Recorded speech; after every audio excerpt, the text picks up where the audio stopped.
An old black veteran is wrongly arrested at a precinct, and exactly 30 minutes later, high-level federal agents are walking through the door. What happened in those 30 minutes? And why did everyone inside the station suddenly go quiet? Let us know in the comments section below. Mary Ashwell didn't need anyone to open the door for her. She stood straight as a board, shoulders squared, hands clasped neatly over the strap of her worn leather handbag. Her slow, steady steps echoed across the linoleum floor of the Eastbrook Police Department, polished clean but never warm. Her entrance drew a glance from one of the younger officers lounging behind the glass. He looked her over from head to toe, gray curls, old army jacket, orthopedic shoes, and leaned back in his chair with a smirk. "Can I help you, ma'am?" he asked without moving. Mary walked up to the counter like she had done this kind of thing 100 times. Like she didn't owe anyone a performance. Like she had earned the right to be wherever she damn well pleased. "Yes," she said. "I'm here to file a complaint. One of your officers pulled me over on Ashland last night and accused me of stealing my own car." That made the young officer blink. "Excuse me?" he said, his voice stretching with disbelief. "What kind of car?" "Silver Honda Accord," she said. "License plate ends in 3522. He didn't write anything down. He just looked at her for a second too long. Then he called over his shoulder to someone in the back. "Hey, Steve, you remember that traffic stop on Ashland last night? That old lady in the busted Accord?" A heavier-set officer with a buzz cut and bored expression poked his head out from an open office door. He squinted at Mary like she was a shadow in the wrong room. "Yeah, I remember. She was acting suspicious. Wouldn't roll her window down all the way. It was broken," Mary said plainly. Steve ignored that. "She didn't have registration on her, gave us some story about it being in her glove compartment at home. Sounded like a load of crap." Mary opened her bag and produced a folder, held it up through the glass like a seasoned witness on the stand. "This is my registration, and this," she held up another paper, yellowed but laminated, "is my discharge letter from the United States Army, 1981. I served longer than both of you have been alive." There was a pause, one of those thick ones, like the air had turned into wet cloth. But Steve just snorted. "Okay, ma'am, no need for the dramatics. Let's see your ID." Mary slid it through the slot under the glass. Her hand was steady. The younger officer read it, blinked again. "Wait, Mary Ashwell, like the Ashwell on the War Memorial out by Veterans Park? That's my brother. I joined 2 years after he was killed. I was a medic stationed in Germany. 6 tours. Steve rolled his eyes and tapped the glass with his knuckle. "Lady, anyone can say that. You could have printed that letter at Kinko's for all we know. You're not in trouble, all right? But you can't just walk in here accusing officers of misconduct." Mary didn't flinch. "I didn't accuse anyone. I stated a fact. Now I'd like a formal review."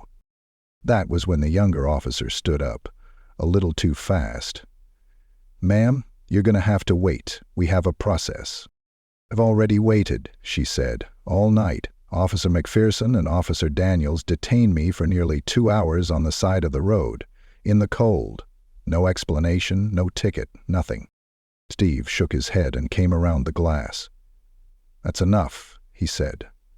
"I'm going to ask you to step into the waiting room. We'll figure this out." But his voice wasn't calming. It was commanding.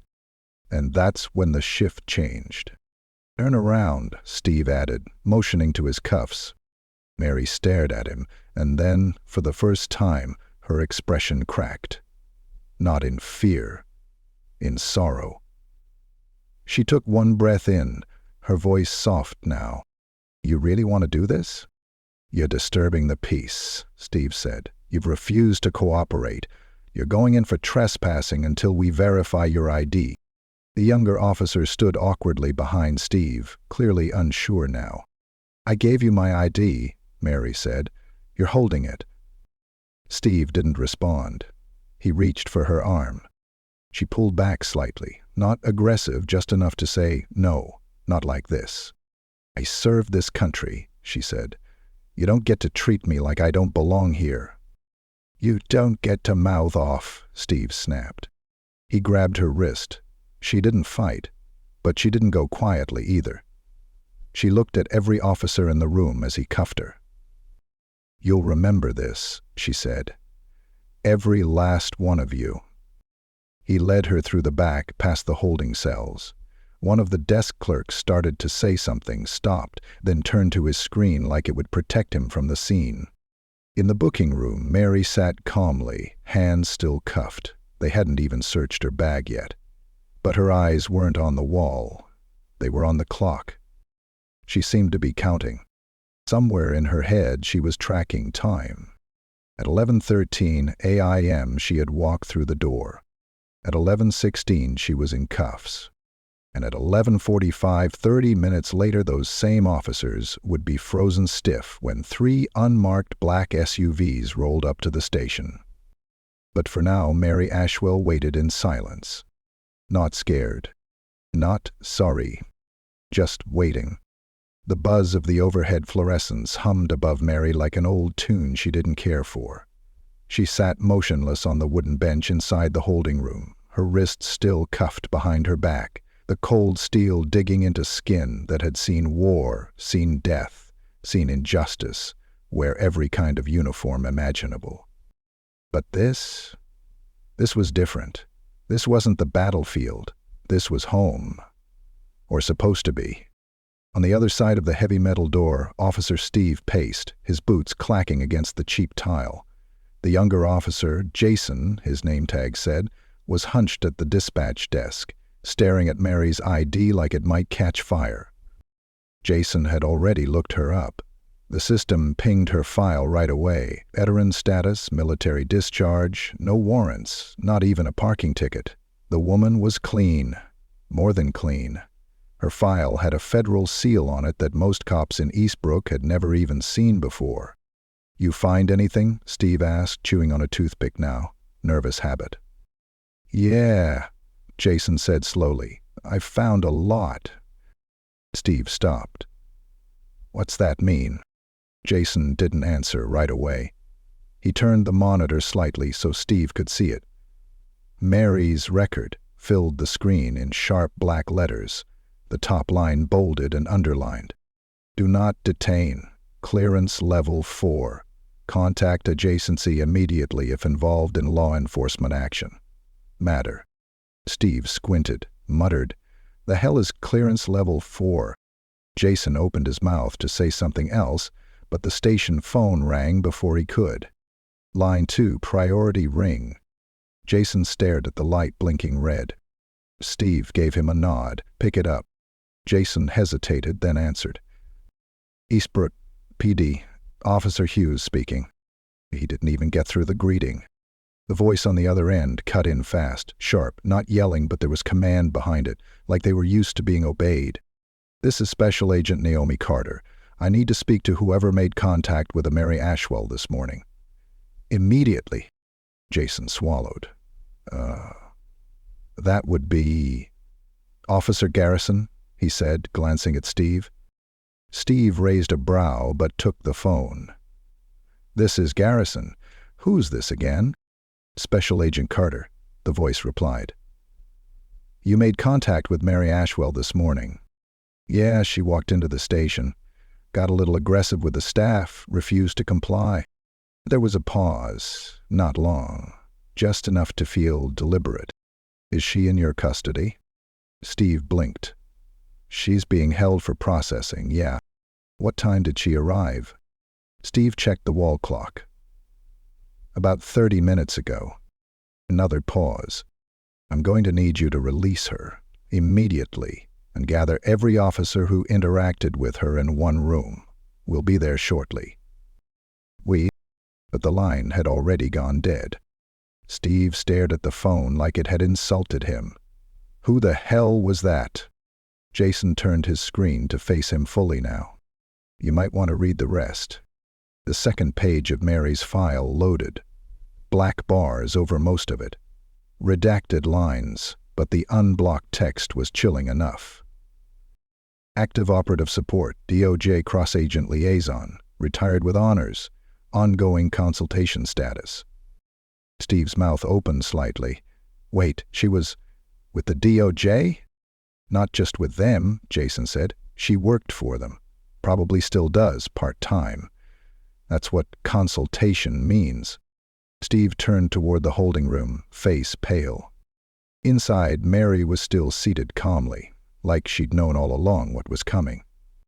Down the hall, another officer, Deputy Reyna, leaned against the break room door with a bag of chips in hand. "You guys look like someone kicked your dog," she said, crunching into a handful. "You might want to shut up and listen for a second," Jason said, voice low. "We're in it, real deep." Steve didn't answer. He walked toward the holding room and opened the door slowly. Mary looked up at him. Didn't blink. Didn't smile. He cleared his throat. "Miss Ashwell, it seems there's been a misunderstanding.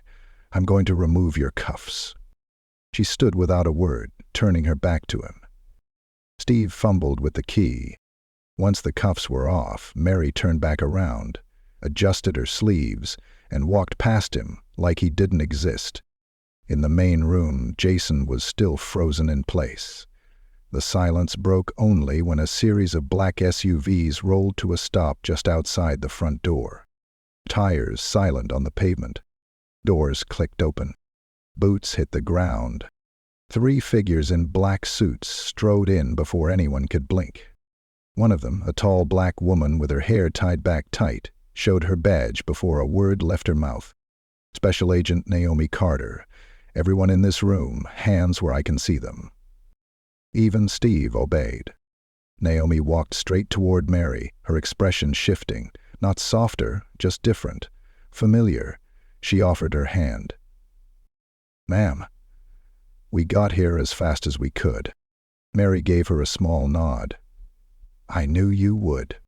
Naomi turned back to the officers. "Who put hands on her?" Silence. Steve cleared his throat. "That would be me. I didn't know." Naomi cut him off with a single look. "You didn't ask." She turned to Jason. "You?" He shook his head. "No, ma'am. I didn't touch her." She nodded once. "You'll stay." She pointed to Steve. You're coming with me, upstairs, now." Steve opened his mouth, but Naomi was already walking. Mary followed behind, slow but steady. The rest of the station stayed still, frozen in the shock that came from realizing just how badly they'd messed up. Jason glanced around, then reached for the station coffee pot with shaking hands. He poured himself a cup and stared at the door they disappeared behind. He had no idea what was being said in that room upstairs. But somehow, he knew it wasn't just about what happened this morning. It was about everything that had happened before it, and the kind of woman Mary Ashwell had always been. Upstairs, the walls weren't plastered in faded safety posters or old department memos. The room was quiet, unadorned, too clean for the kind of tension that now settled in. The conference table stretched long under the fluorescent light, but only 3 chairs were occupied. Mary Ashwell sat at the head. To her right, Special Agent Naomi Carter, flipping through a notepad, her eyes scanning but never losing focus. To her left, Officer Steve Garrison, spine stiff, palms sweating on the wood grain, his pride beginning to blister under the weight of his own foolishness. Naomi was the first to speak. "You put cuffs on a decorated veteran with federal clearance after she offered identification and a valid grievance." Steve opened his mouth. Naomi didn't wait for sound. "Do you understand how bad that looks, Officer Garrison?" "I didn't know who she was," Steve muttered. Naomi leaned forward. "You didn't ask who she was." Mary didn't move. Didn't interrupt. She didn't have to. Her presence said more than any outburst could. Steve sat silent again. "Tell me everything that happened after she entered the station," Naomi said, word for word. Steve fumbled with the timeline. The story was thin, defensive. He left out the smirks, the tone, the moment he rolled his eyes when she said she served. But Naomi caught every omission like a hawk circling a field. When he finished, Naomi set her pen down and turned to Mary. "Ma'am, would you like to add anything?" Mary's voice was soft, yet as sharp as a razor's edge. "No," she said. "His silence says more than I could." Naomi's jaw flexed. She tapped her pen against the table once, then twice. Then the room fell still again. "You know," Naomi said slowly, "I met Mary Ashwell 10 years ago. I was a rookie with the Bureau. Scared, green, barely trusted to make coffee without checking protocol first." Steve glanced sideways at Mary now. Something had shifted in the room. Respect, maybe even fear. She was doing contract advisement for our post-9/11 counterintelligence audits. We didn't even know half of what she'd done. Still don't. But the few files I have seen... Naomi leaned in slightly, her voice firm. "There are names in there you wouldn't believe. Operations you'll never hear about. Mary Ashwell was more than a medic. She was the glue in a dozen near collapses. The reason men and women came home." Mary didn't blink. She let Naomi speak, like the past wasn't something she ever needed to prove. Steve's throat clicked as he swallowed. I'm sorry. I really am. If I'd known—" "But you didn't want to know," Mary said now, cutting him off gently. "You had a uniform, a badge. That was enough for you." The words didn't bite. They settled in like truth. Downstairs, the precinct hadn't moved. Jason stood at the window, watching the SUVs idle outside. The other officers whispered in clusters, but the tension was too thick to ignore. Even dispatch stayed quiet. He finally spoke. "You think she's really that important?" Raina leaned on the desk beside him, her usual smirk replaced with something more neutral. "She didn't flinch," Raina said. "Didn't yell, just looked at us like we were making fools of ourselves. That's usually when someone's real dangerous, or real protected." Jason nodded. "Or both." Back upstairs, Naomi stood. "This isn't just about her. This is about all the women like her that walk into rooms and are treated like they don't belong. Because they're older. Because they're black. Because they're women." Steve didn't argue. His face said he'd stopped defending himself 20 minutes ago. "You're going to write a statement," Naomi continued. "And so will every officer who was in that lobby. Full transparency. Then you're going to sit down with internal affairs and you're going to say exactly what happened. No edits. No excuses." Steve nodded, defeated. "And before you do that," Naomi added, stepping closer, "you're going to apologize to Ms. Ashwell. Properly. Not like she's a suspect. Like she's a human being who was humiliated in the same building she once swore to protect." Steve turned slowly toward Mary. "I'm sorry," he said, but it was clipped, robotic. Naomi's brow raised. "Again." Steve closed his eyes, exhaled, then looked Mary in the eye. "I was wrong," he said. "I treated you like you didn't matter, like you weren't worth hearing. I disrespected you, and I ignored everything you gave to this country. I'm really sorry, Ms. Ashwell." Mary studied him for a long moment. "Good," she finally said. "Now remember it." Naomi moved to the door. "We're done here." Steve stood, collected his things, and left quietly. Mary rose slowly, not from age, but from intention. Every motion was dignified. She walked beside Naomi back down the hall, their footsteps in sync, like two sides of the same story, past and future, walking together. As they descended the stairs, the precinct fell silent again. The kind of silence that makes people realize they've just seen something they won't forget. Mary didn't address the room. She didn't need to. But Naomi did. "To those of you who stood by and watched," she said without raising her voice, "ask yourselves this. What would you have done if she were your grandmother, your sister, your commanding officer?" Jason shifted in place. Raina looked at her shoes. Naomi gave a tight nod to Mary and opened the door. Sunlight poured into the lobby. Mary paused at the threshold. Then she turned back. Her eyes scanned the officers.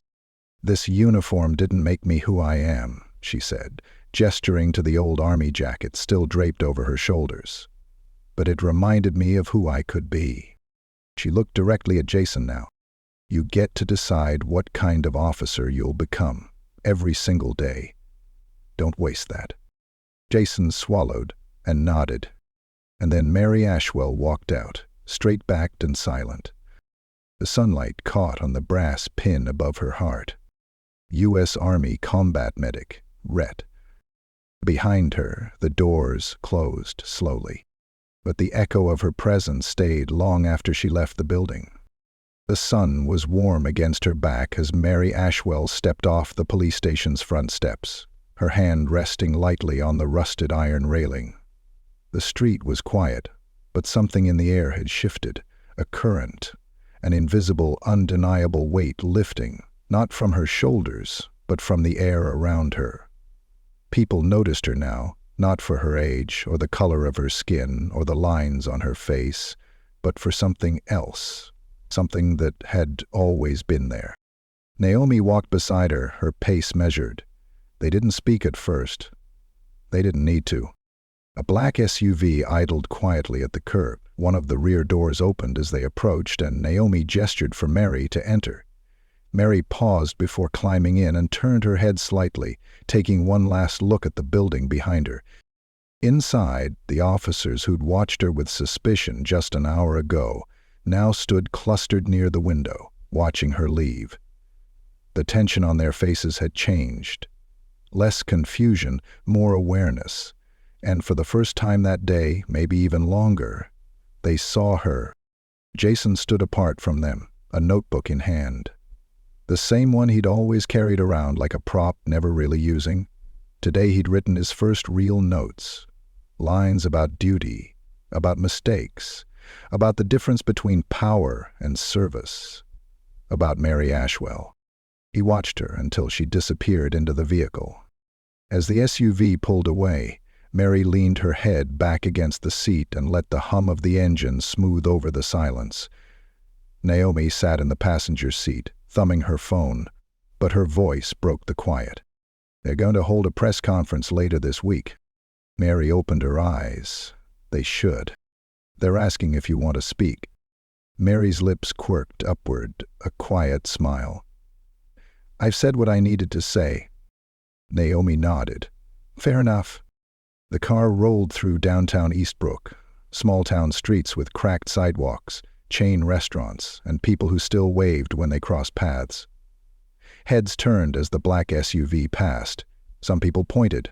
Others just stared, uncertain if the woman in the back seat was someone important or just familiar. They didn't know her story. Not all of it. But they would. When the SUV stopped again, it was in front of a red brick building with a small bronze plaque beside the door. Ashwell Community Center. The letters were clean, polished. The building looked ordinary, but it hummed with purpose. A group of kids sat on the front steps, eating popsicles. A woman in scrubs unlocked the front door and smiled when she saw the SUV. Mary stepped out slowly, her knees stiff, but her posture proud. One of the children, maybe 10 years old, stood up and waved. "Miss Mary." The woman in scrubs turned. "Didn't expect you till next week." Mary smiled as she approached. "Turns out my schedule cleared up." The kids crowded around her, telling stories, asking questions, offering sticky popsicle hands. Mary welcomed it all with the ease of someone who'd long ago learned how to love deeply, without needing to be loud. Naomi leaned against the SUV, arms folded, watching. "You still run this place like it's boot camp?" Mary turned, smiling over her shoulder. "Only on Tuesdays." Naomi laughed. "Let me know if you ever want to upgrade that security system. The Bureau still owes you a few favors." Mary nodded. "I'll keep that in my back pocket." As the kids ushered her inside, the scent of crayons and floor wax filled the air. The walls were lined with photos, some old, some new. One of Mary in uniform, standing beside a young man in fatigues, both grinning ear to ear. Another of her handing out awards to a line of teenagers in graduation caps.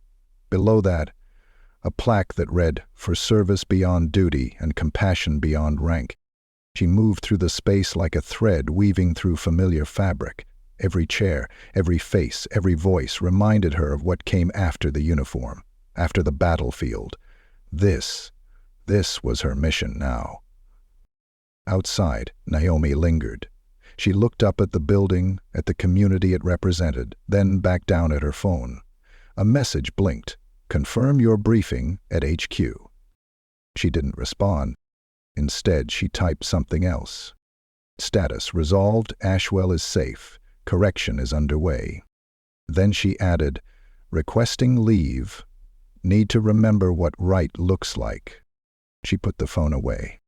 Inside the center, Mary sat with the children in a semicircle, a worn paperback open in her lap. Her voice carried gently over the room.